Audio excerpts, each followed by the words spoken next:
Ya. Jadi Pak Ali bin ini guru saya, idola kita anak muda NTB sejak dulu. Karena beliau adalah orang tua yang selalu mikir dengan mendahului zamannya. Dan menurut saya dari segi pemikiran, saya ini orang muda, doktor ekonomi, tapi dalam banyak hal pikiran dan gagasan Pak Ali ini jauh lebih maju. Nah, kelihatan sederhana tapi itu lahir dari akumulasi pengalaman yang luar biasa. Sehingga walaupun singkat tapi betul-betul mengena. Nah, orang banyak berteori, beliau sudah punya cabang yang ke-26. Kita mau ngomong apa lagi, Pak?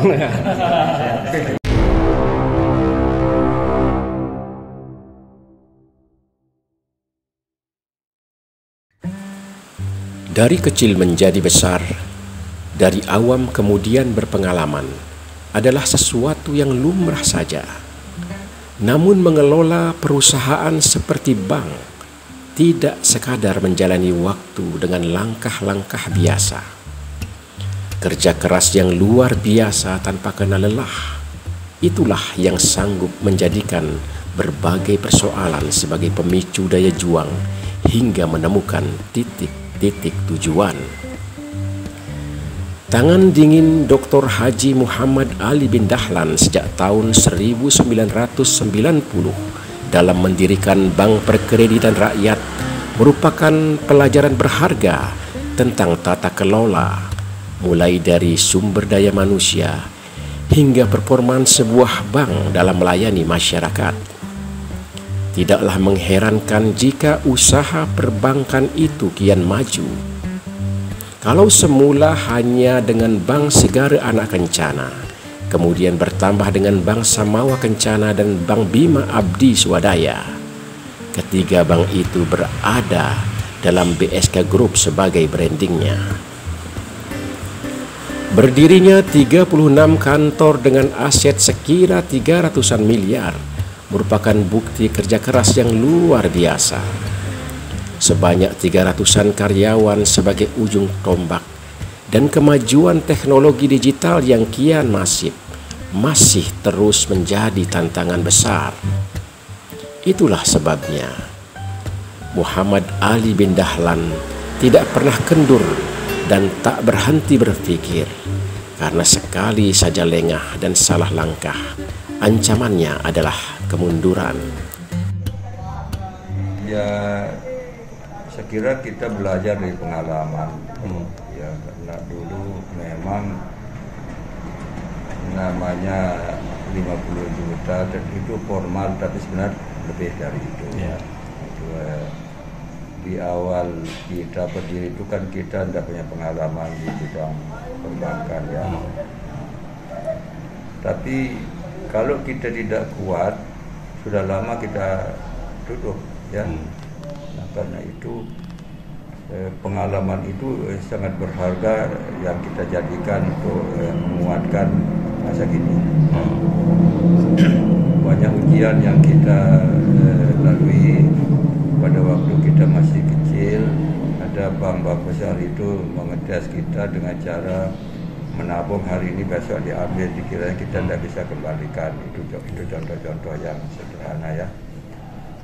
Ada berkali-kali staf kita, pegawai kita itu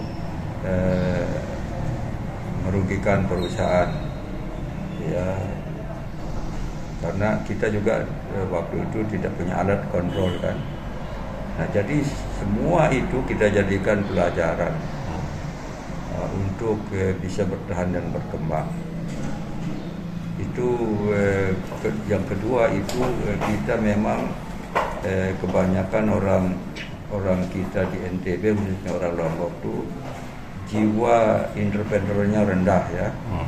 Karena itu kesulitan kita pada awalnya, bahkan sampai sekarang itu adalah di level manajemen ya, sumber daya manusia sasak gitu ya.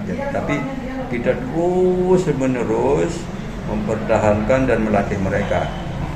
Sebab kalau kita tidak beri kesempatan mereka terus-menerus belajar, akhirnya nanti orang luar saja yang kita undang untuk memimpin perusahaan kita. Itu hal-hal yang ada dari diri kita ya. Kita kasihan kepada masyarakat kita yang masih tidak kuat dalam berbisnis. Tapi kalau kita menyerah, berarti dia akan tetap seperti itu sampai nanti kan. Karena itu betul-betul saya paksakan diri saya bagaimana masyarakat Sasak ini bisa menjadi pemimpin perusahaan. Kira-kira begitu ya. Jadi dari kecil lalu membesar sampai sekarang ya alhamdulillah, ya mudah-mudahan lah ada yang melanjutkan terus itu. Kalau kita ngelihat kan banyak bank-bank cabang kan, kantor cabang di mana-mana kan, 30-an ya, 33 atau berapa ya? 36. Nah, itu artinya apakah ini semacam formula memperbanyak jumlah kantor cabang sebagai salah satu formula untuk mempercepat? Begini ya, bisnis perbankan itu dan khususnya di lingkup menengah ke bawah itu dia perlu performance ya. Kalau Anda tidak punya kantor, kalau Anda tidak punya aset itu, orang boleh tidak percaya pada Anda ya. Karena itu bagian menambah aset berupa kantor-kantor, peralatan dan sebagainya itu adalah bagian di promosi sesungguhnya ya. Di samping memang untuk pelayanan. Dan itu juga pertama dia harus mengeluarkan uang yang besar untuk membangun ya, bermiliar-miliar. Tetapi kalau Anda kalkulasi dengan Anda menyewa terus itu lebih baik ya. Dan itu bertambah inventaris perusahaan. Kira-kira seperti itu. Mimpi Pak Ali sendiri untuk ke depan? Ya supaya dia maju sama dengan universitas ini, supaya maju gitu ya. Menjadi bank umum atau tetap? Enggak mungkin itu ya. Itu harus tetap jadi BPR. Nah, daya dukung untuk tetap maju itu artinya sudah cukup ini enggak? Kuat enggak? Ya kita terus-menerus mengevaluasi ya. Itu perjalanan persaingan bank itu akhir-akhir itu justru tantangannya lebih luas ya. Misalnya ada bank digital ya, ada fintech, itu tantangan semakin besar. Jangan kalau Anda tidak mengikuti peningkatan kualitas diri Anda atau visi Anda itu, Anda sudah digulung oleh teknologi baru itu di bidang keuangan. Jadi tidak pernah berhenti kalau orang bekerja di perusahaan itu ya, pikiran dia tuh terus menerus gitu ya, tiap hari ada saja isu-isu baru, ada saja teknologi baru, ada saja perkembangan baru, kira-kira begitu. Kalau kita mengikuti teknologi maju seperti itu kan otomatis nanti BSK juga akan berpikir untuk membuka ATM itu kan.